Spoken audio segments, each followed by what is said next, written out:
diversidad cultural. Este principio está recogido en la sentencia que dictó hace 15 días la Corte Constitucional en el caso del denominado La Concha. Lean por favor esa sentencia, que es muy interesante. B. Igualdad.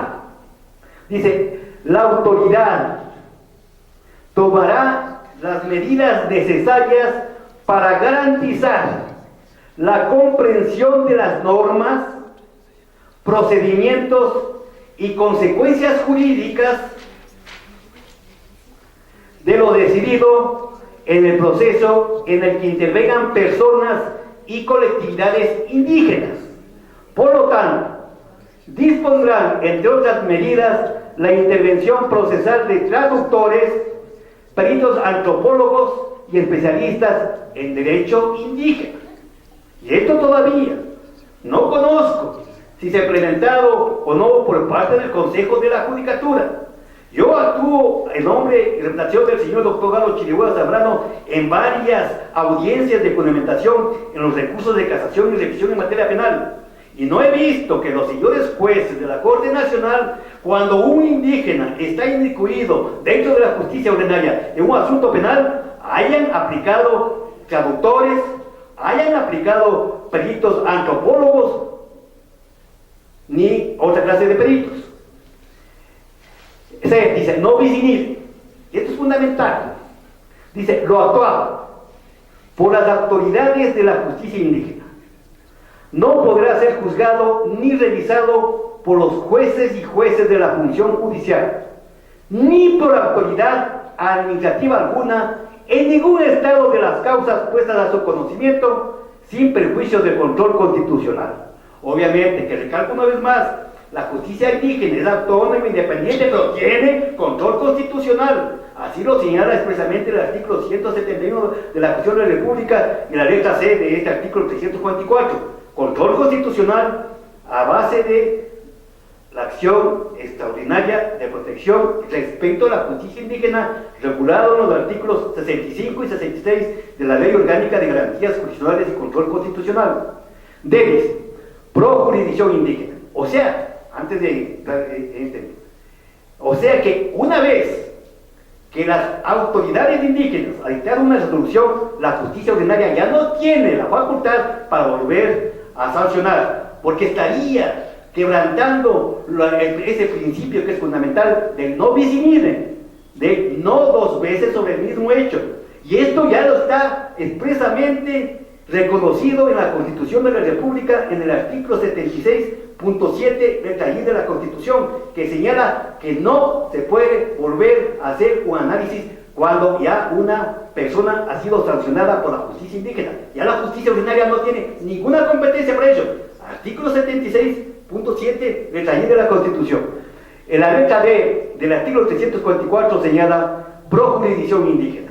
Dice: en caso de duda entre la jurisdicción ordinaria y la jurisdicción indígena, se preferirá esta última de tal manera que se asegure su mayor autonomía y la menor intervención posible, lo que guarda relación con el artículo 66 de la Ley Orgánica de Garantías Constitucionales y Control Constitucional. O sea que si hay conflicto de competencia entre la justicia ordinaria y la indígena, y si hay duda entre la competencia de una y otra, prevalece la justicia indígena. Así lo señala expresamente la letra D del artículo 344 del Código Orgánico de la Función Judicial.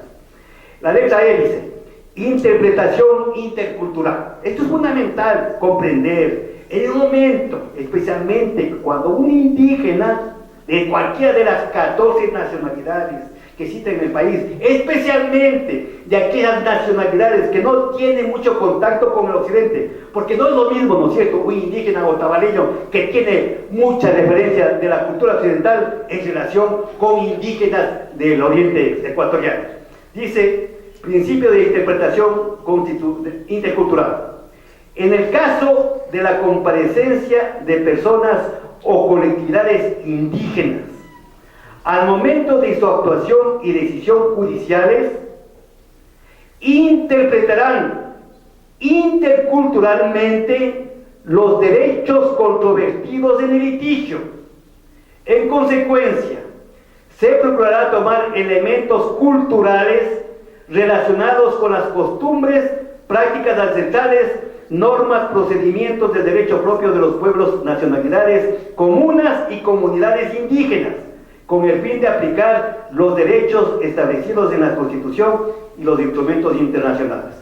El artículo 345 de dicha ley dice: declinación de competencia. Los jueces y juezas que conozcan de la existencia de un proceso sometido al conocimiento de las autoridades indígenas declinarán su competencia siempre que exista petición de la autoridad indígena en tal sentido. A tal efecto se abrirá un término probatorio de 3 días en el que se demostrará sumariamente la pertinencia de tal invocación bajo juramento de la autoridad indígena de ser tal. Aceptada la delegación, la jueza o el juez ordenará el archivo de la causa y remitirá el proceso a la jurisdicción indígena. Y por fin, lo que está haciendo Fabián Salazar a través de este seminario tan importante, que dice el artículo 356, promoción de la justicia intercultural. El Consejo de la Judicatura determinará los recursos humanos, económicos y de cualquier naturaleza que sean necesarios para establecer mecanismos eficientes de coordinación y cooperación entre la justicia indígena y la justicia ordinaria. Especialmente capacitará a las servidoras y servidores de la función judicial, ¿no? O sea, también fiscales que somos parte de la función judicial, que deban realizar actuaciones en el ámbito de su competencia en territorios donde existe predominio de personas indígenas, con la finalidad de que conozcan la cultura, el idioma y las costumbres, prácticas ancestrales, normas y procedimientos del derecho propio o consuetudinario de los pueblos indígenas. El Consejo de la Judicatura no ejercerá, recalco, último inciso, el Consejo de la Judicatura no ejercerá ningún tipo de atribución, gobierno o administración respecto a la jurisdicción indígena. Vean ustedes lo fundamental que es aplicar el principio de interculturalidad dentro de la justicia intercultural en el país. Para entender, compañeros, este principio que es fundamental, me he permitido traer 2 casos. Uno que se ventiló en la República de Costa Rica. Brevemente, permítanme dar una lectura muy breve sobre este caso. Recuerden que estamos juzgando dentro de la justicia ordinaria a un indígena. Este es el siguiente caso, compañeros. El imputado, esto pasó en Puerto Limón, en la República de San José de Costa Rica, y este indígena fue llamado por la Fiscalía por violación, y el ILANUR, no José García Falconi, el ILANUR, el Instituto Latinoamericano para Combatir el Delito y la Delincuencia de las Naciones Unidas, señala los errores garrafales que comete el juez al sentenciar como estrupo calificado a este indígena. ¿Cuáles son los hechos? Primero, el imputado, que es indígena, vivía en la región de Amure, de Talamanca, sector rural en la República de Costa Rica. Sí. Segundo hecho, el imputado convivió con una señora de la localidad, quien tenía 3 hijas de una unión libre anterior con otro hombre. Tercer hecho, el imputado tuvo relaciones sexuales con una de sus hijastras, en las que procreó 3 hijos. Cuarto hecho, también tuvo relaciones sexuales con la siguiente hijastra en edad y tuvo un hijo legalmente reconocido. Quinto hecho, el imputado también intentó seducir a la última y menor de sus hijastras, no dejándole salir ni dejándole juntarse con nadie. Sexto, la denuncia o noticia de crímenes fue presentada por el sacerdote católico de la parroquia de dicha localidad. El imputado no tenía antecedentes penales algunos. ¿Qué hace la Fiscalía? La Fiscalía del sector ese, rural de la República de Costa Rica, acusa a este indígena por el delito de violación. Recordemos que es un indígena. El juzgado, el juez, le declara culpable del delito de estupro calificado y le condena a 4 años de prisión. El ILANUD, el Instituto Latinoamericano para Combatir la Delincuencia, señala que no se puede cometer esta clase de errores, porque hay que entender al ser humano igual entre iguales y desigual entre desiguales, que no es lo mismo juzgar, ¿no es cierto?, a una persona que conocía que cometía un delito de violación o de un estupro calificado, a una persona que desconocía de la antijuridicidad de su conducta. Porque recordemos que el error de prohibición invencible está en la culpabilidad, en que la persona no conoce de que su conducta es antijurídica. Y si no conoce de que su conducta es antijurídica, ¿cómo se lo puede sancionar? Este es el punto, el meollo del punto del error de prohibición en el estado actual de nuestro ordenamiento jurídico. El segundo caso es de la República de Chile. Es el caso denominado Antonia Pilafé. Brevemente, en 1966 se acusó en el juzgado segundo de letras de Valdivia a Juana Catibaño, soltera y analfabeta. Ojo. ¿Quién?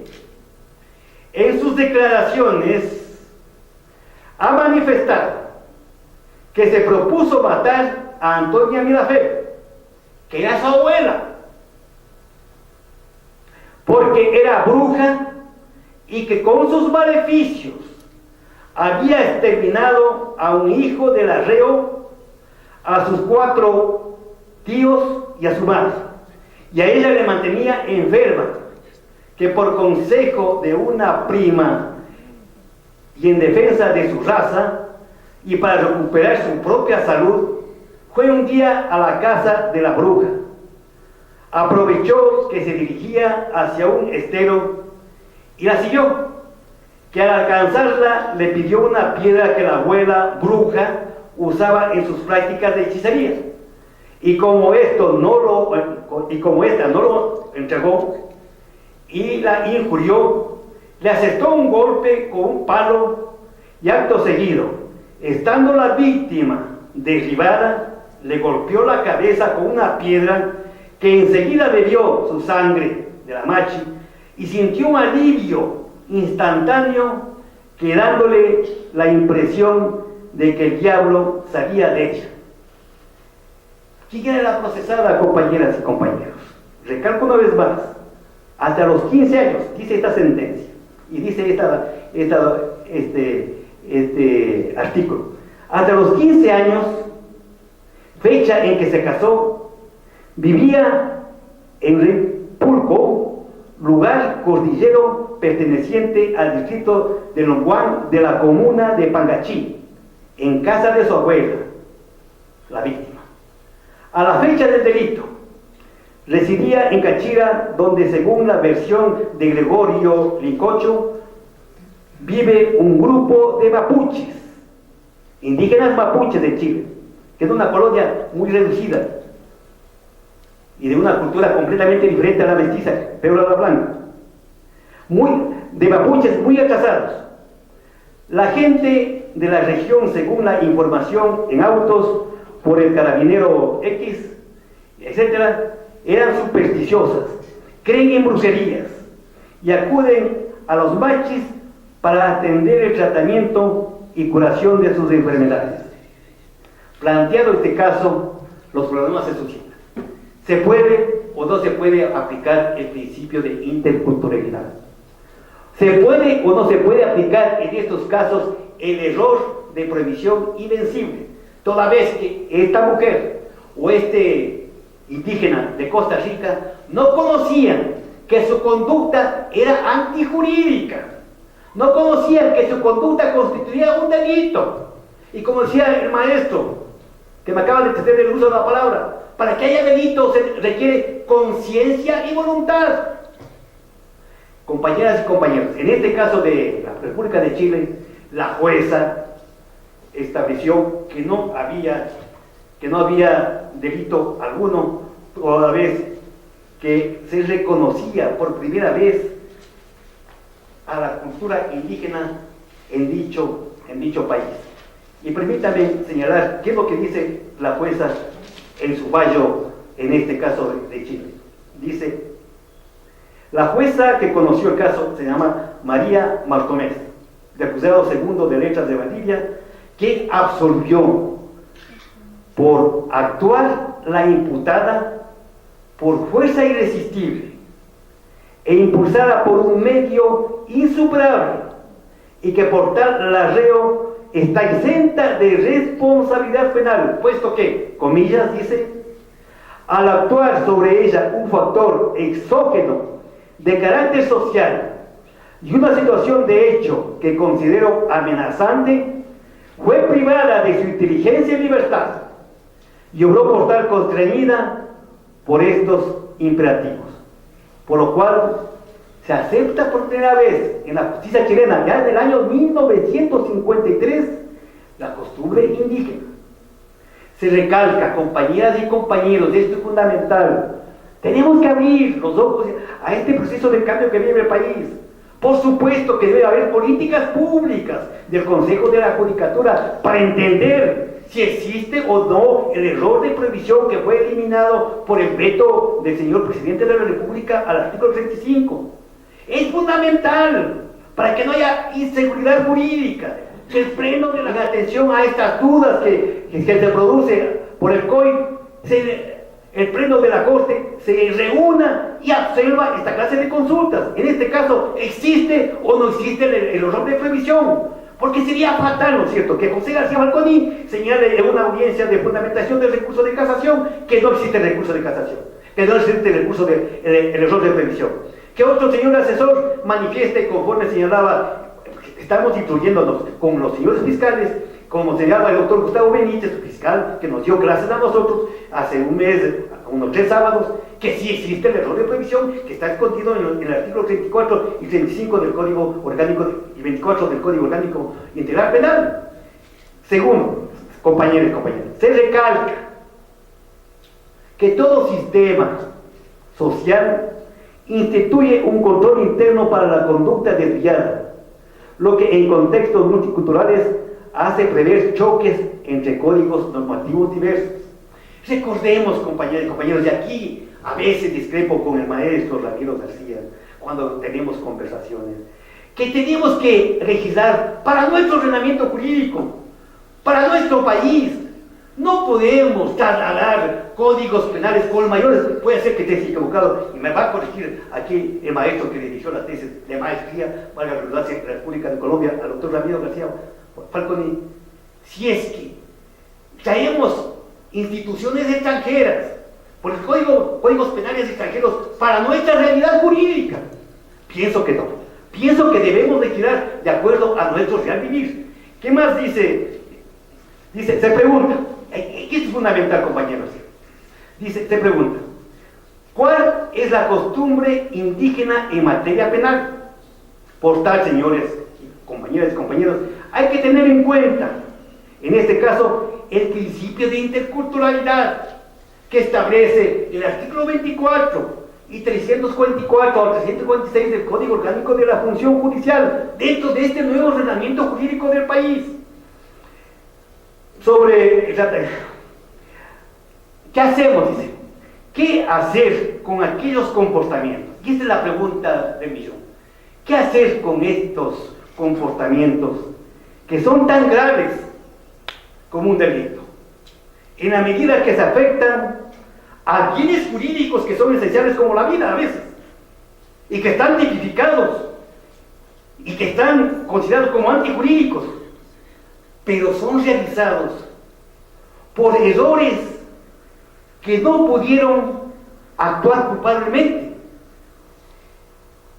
Esta es la pregunta que debe responder el Consejo de la Judicatura, el Pleno de la Corte Nacional de Justicia. Habrá, compañeras y compañeros, en estos dos casos, el error de prohibición invencible, frente a la cual basta que el sujeto haya tenido la oportunidad de actualizar el conocimiento del injusto de su autor para que este error se transforme invencible, obviamente. Consideramos O consideramos, compañeras y compañeros, y esto es un poco estigmatizado lo que voy a decir, o consideramos al indígena como una persona con un retraso mental cultural, o aplicamos este principio de interculturalidad que establece, ya he indicado, los artículos 24, 344 a 346 del Código Orgánico de la Función Judicial. En la sentencia esta de Chile se recalca este principio fundamental de legalidad que establece nula pena sine culpa. Si no tenía la culpa esta señora que obró de esa manera, esta indígena que obró de esta manera, este indígena que obró, ¿cómo puede ser sancionado penalmente? Recordemos, compañeras y compañeros, que esto sí hago énfasis, que dentro de este nuevo ordenamiento jurídico del país, el juez, que es el protagonista del proceso de cambio, por supuesto que también los fiscales somos asesores secundarios del juez, al igual que los defensores públicos, pero el juez, que es el protagonista del proceso de cambio que vive el país, porque no es un mero espectador, no es un dictador arbitrario, es un director del proceso. Tiene que abrir los ojos y la mente a este proceso de cambio que vive el país. Del pensamiento de los jueces va a depender que se haga realidad este nuevo ordenamiento jurídico del país, que se aplique el error de prohibición que se dice, está escondido en el artículo 24, 34, 35 del Código Orgánico de la Función Judicial, como señalaba el doctor Gustavo Benítez, fiscal de la provincia de Pichincha, en unas charlas que nos dio hace un mes atrás. O no existe el error de prohibición, toda vez que fue eliminado por la oposición parcial del señor presidente constitucional de la República. En conclusión, compañeras y compañeros, permítanme señalar que la teoría del delito se refiere fundamentalmente al comportamiento humano. ¿Será justo sancionar a una persona cuyo actuar no era antijurídico? Compañeras y compañeros, debo terminar señalando nuevamente que el error de prohibición está dentro del elemento culpabilidad. Es un tema controvertido en la doctrina y muy poco conocido en relación a los operadores de justicia del país y a los abogados y estudiantes de derecho. Por esa razón es fundamental este seminario que se acaba de realizar. Compañeras y compañeros, el error de prohibición elimina la conciencia de la antijuridicidad. Al ser invencible, elimina la punibilidad. Y al ser vencible, dice la doctrina, subsiste pero en diverso grado. Pero recalco una vez más, el artículo 35 del Código no considera el error de prohibición como elemento de antijuridicidad. Como concepto de error de prohibición, para terminar, podemos señalar que es aquel que decide sobre la propia conciencia de la antijuridicidad, que es el elemento de la culpabilidad, recalco una vez más. O sea que en este caso, en estos dos casos que hemos señalado, el agente actúa sin saber que su conducta está prohibido por el ordenamiento jurídico penal, en este caso por el COI. Y esto sucedió tanto en el caso de Costa Rica como en el de Chile. Compañeras y compañeros, es fundamental para que se haga realidad este nuevo ordenamiento jurídico del país que se clarifiquen algunas cuestiones que son grandes interrogantes al momento de que comienza a entrar en vigencia el COI, como si existe el error de tipo, si existe el error de prohibición, cuándo el error de prohibición es vencible, cuándo es invencible. Recalco una vez más, sobre el principio de interculturalidad. No hay ninguna duda, no existe ninguna duda, porque el Código Orgánico de la Función Judicial establece como nuevo principio rector de la justicia ordinaria ecuatoriana, en el artículo 24, el principio de interculturalidad, que está regulado muy detalladamente en el artículo 344 de dicho cuerpo de leyes. O sea que no hay ninguna duda sobre el principio de interculturalidad. Pero sobre el error de prohibición, sí, debo manifestar públicamente que existe, para mí existe duda, porque recalco, y termino así la charla, señalando que en el proyecto de la Asamblea Nacional, que puso en consideración del señor Presidente de la República, existía en el artículo 35 el error de previsión como antijudicidad, como elemento de no culpabilidad. Pero el señor Presidente de la República, por los razonamientos que expone en el veto parcial, elimina el error de previsión. Y la Asamblea Nacional acepta la objeción parcial del señor Presidente y elimina del artículo 35 el error de previsión. De tal manera que existe duda. Y ante esta duda, que va a causar una inseguridad jurídica bárbara, al momento de que los señores jueces conozcan alegaciones por parte especialmente de la Defensoría Pública o por parte de los acusados sobre el error de previsión, la existencia o no la existencia de este elemento jurídico fundamental, que como le digo es un tema bastante controvertido, muy poco comprendido por nuestros operadores de justicia, y que gracias a la benevolencia del señor doctor Juan Salazar hemos analizado muy brevemente este tema. Compañeras y compañeros, quiero dejar nuevamente pues la constancia de agradecimiento a todos ustedes por esta gentil invitación. Recalco una vez más, no es el tema de mi preferencia el error de previsión. Recalco una vez más, he hecho un esfuerzo mental para poder hacer un análisis jurídico sobre la existencia o no existencia del error de tipo, error de previsión dentro del Código Orgánico Integral Penal. Recalco también, igualmente, una vez más, que no existe ninguna duda sobre el principio de interculturalidad en relación a los grupos y comunidades indígenas cuando estos se encuentran inmersos en un delito, en un juicio penal dentro de la justicia ordinaria. Compañeros y compañeras, como siempre acostumbro hacer en las charlas que gentilmente me invitan a frente, hay una frase de don Eduardo J. Couture que señala lo siguiente, y en este momento especialmente que estamos viviendo a raíz de la vigencia del COVID. De todas las cosas que existen en la vida, dice don Eduardo J. Couture, la única que no se puede sustituir es la justicia. Los pueblos pueden vivir sin riqueza, sin belleza, sin salud, vivirán mal, pero vivirán. Pero sin justicia no se puede vivir. Y en manos de los, especialmente de los señores jueces, de las señoras juezas y jueces, está a hacer realidad este nuevo ordenamiento jurídico del país.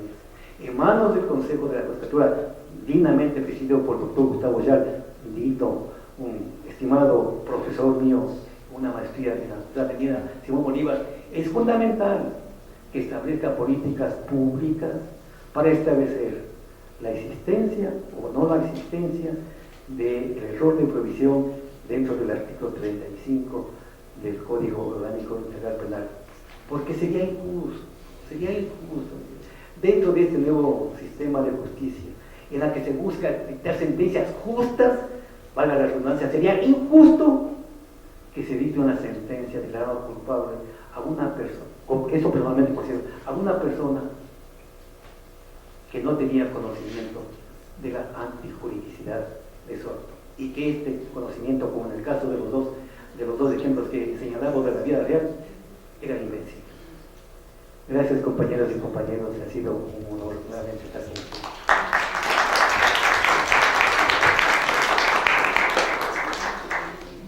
Bueno, muchas gracias nuevamente al doctor José García Falconi, al doctor Noel Agudelo, de igual manera, y a todos ustedes, muchas gracias por su presencia.